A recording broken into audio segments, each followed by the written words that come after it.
I was 10 years old the first time I helped my dad drag an irrigation pipe across our backfield. The kind of summer day where the air smelled like sun-baked dirt and wild mint, and you could hear the hum of cicadas like a heartbeat in the distance. My dad, Tom Brennan, wore this faded denim cap, the one he got from his days in the National Guard, and he'd always say, "Jimmy, the land talks to the water, and the water listens to the pipes if you set 'em right." We weren't flush with cash, just a family with 15 acres in Willow Creek, Virginia. Land that had been ours since my great-grandpa got it in a post-war deal. Nothing fancy, just dry, stubborn earth that turned green when the spring runoff hit our ditches. Ditches we carved by hand, feeding our corn, our neighbors' soybeans, and the hope of everyone downstream. By the time I was 25, I had a civil engineering degree from Virginia Tech and a stint with the Army Corps of Engineers, working flood control in places like Guatemala and Iraq, where I learned fast how a single crack pipe could turn a village into a war zone over water.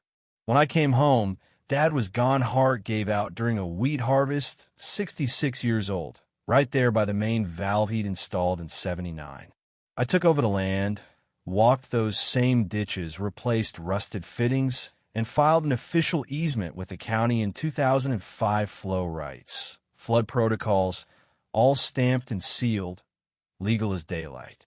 Back then, nobody blinked. Our corner of Willow Creek was all farms, alfalfa fields stretching out like a quilt, a few dairy cows mooing in the distance. But then the developers came, slick guys in press suits, waving new surveys, and before I knew it, Willow Grove estates popped up gated, with fake stone pillars and street names like Cedar Haven for trees that didn't even grow here. The HOA board was a crew of self-important types retired realtors, a car dealership owner, and Linda Voss, their president, who had a smile sharp enough to cut glass. They didn't like the look of my ditch, called it an eyesore that didn't fit their vision of manicured lawns and infinity pools. I got invited to one of their clubhouse meetings, this glassy monstrosity right on my property line, and Linda, peering over her designer glasses, said, "Mr. Brennan, that open channel is a health hazard, mosquitoes, mud, you name it. Can't you just pipe it underground, or better yet, get rid of it?"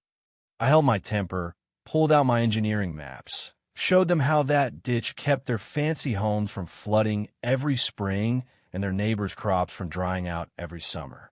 Linda gave me that smile, the kind that says, "I'm not listening, but I'll nod anyway," and I knew trouble was brewing. Trouble showed up on a Tuesday morning, the rumble of bulldozers waking me before my coffee was cold. I ran out to the backfield, saw two machines tearing into my ditch, ripping up pipes older than the kid driving the rig. I waved my arms like a madman, yelling, "This is my land. You're on a legal easement." The driver shrugged, said, "Talk to Willow Grove, man. I'm just following orders." I snapped photos, license plates, equipment. The torn-up earth called the sheriff, who said it was a civil matter, called the county, who said the HOA had filed permits based on a new survey. A week later, I got my hands on that survey, and my stomach dropped. It was a fake, an old map from before Dad even laid the first pipe, showing my land is flat, empty, no ditch, no easement, nothing. They'd built their whole expansion 6 new luxury homes on a lie, and they were already pouring concrete over my family's lifeline. I stood there the next morning, staring at the half-filled ditch, concrete dust mixing with the smell of diesel and broken dreams. They'd tossed aside a valve Dad had etched with Brennan in shaky solder, like it was trash. 2 HOA guys in khakis and polos walked up, one clutching a clipboard like a shield, saying, "Sir, you're in a restricted zone, safety reasons. You understand." I held up that valve, said, "This restricted zone is my family's bloodline, and you just buried it." They didn't flinch, just spouted nonsense about community charters and non-recorded easements. I went home, dug out my fireproof box deeds, permits, soil reports, all still valid, and realized they weren't just stealing my land. They were rewriting history. The fight got dirty fast. Linda's HOA sent letters accusing me of obstructing progress, posted cartoons online showing me as a crazy farmer with a pitchfork, captioned Brennan's Bog of Doom. My inbox filled with anonymous emails calling me a relic, a troublemaker, anti-community. But I wasn't alone. My buddy Mike, a retired hydrologist, came out with his drone, mapped the blocked runoff paths, showed how their new homes were sitting on a ticking time bomb. I sent cease and desist letters, filed a motion with the county court, even tipped off a local reporter, but the HOA kept building and the city dragged its feet understaffed, overworked, or maybe just bought off. Then the rains came, not a storm, just a steady 3-day soak, the kind that used to slide right through my ditch to the county basin. Without it, the water had nowhere to go. By day 2, Willow Groves Park was a swamp. By day 3, their cul-de-sacs were canals. I watched from my porch as Linda sped by in her BMW. Phone to her ear, tires spraying mud. Homeowners posted videos, basements flooded, kids' toys floating in muck, sewage backing up. The HOA sent out frantic emails. Do not flush. Sandbags at the clubhouse. They didn't mention the ditch they'd buried, but the land remembered, and it was shouting now. I got a call from Sarah Klein, a lawyer I'd worked with years ago on a zoning case. She'd climbed the ranks of the state's environmental office and didn't mince words. Jim, you still own the mineral rights, including water flow. Did you know that?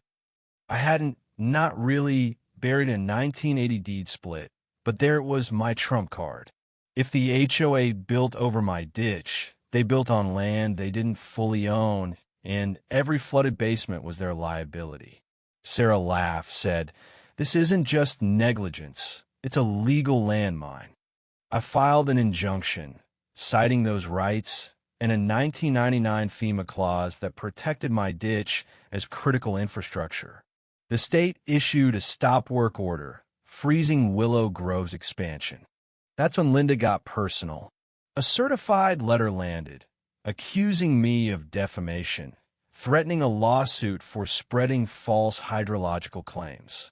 They ran ads, boosted posts calling me Captain Culvert, mocked my maps online. At the grocery store, a guy sidestepped me like I was radioactive. But the town was waking up. A teacher named Rachel, who lived in Willow Grove, showed up at my gate with a jug of cloudy tap water, saying, "This used to be clean, what's happening?" I showed her the maps, the proof, and she wrote a blog post that went viral. The Cost of Luxury, How Willow Grove Buried Our Water. Suddenly, farmers, neighbors, even HOA residents started knocking, signing my petition, 68 names and counting. The courtroom was tense, old wood creaking under the weight of too many suits. Linda sat across from me, adjusting her blazer like it could shield her from truth. Sarah laid out the evidence, my mineral rights, tampered county maps, drone footage of pooling water. A whistleblower, HOA maintenance guy named Dan, testified, voice shaky, about ignored flood complaints and buried drainage grates to keep home sales rolling. While I took the stand, I didn't rant, just told the story Dad's blistered hands, the ditch saving orchards in '88, neighbors sandbagging in '06. It's not just a ditch, I said. It's memory, and you don't pave over that without consequences. The jury didn't take long. They ruled for MEFL injunction, mandatory ditch restoration, fines for falsified records. Linda's face went white. Her empire was crumbling. The restoration started slow, county crews digging out concrete, unearthing pipes like archaeologists finding bones. I walked the lines daily, pointing out curves Dad taught me, feeling the land breathe again. A Willow Grove resident, Tara, donated to a community flood fund, said, "You warned us, Jim, we didn't listen." Kids from the local school came by, one asking, "Is the ditch like treasure?" I grinned, said, "Yeah, kid, the kind that keeps a town alive." By spring, the corn was back, green and stubborn, and the water flowed like an old friend picking up a conversation. Linda vanished word was she moved to Richmond, maybe writing a memoir nobody'd read. I didn't hate her. She'd built her world on forgetting, and the water reminded her who was boss. One evening, I stood on a new wooden bridge we built over the ditch, small, no plaque, just there to say the land and our square. The water gurgled below, steady, like it was whispering thanks.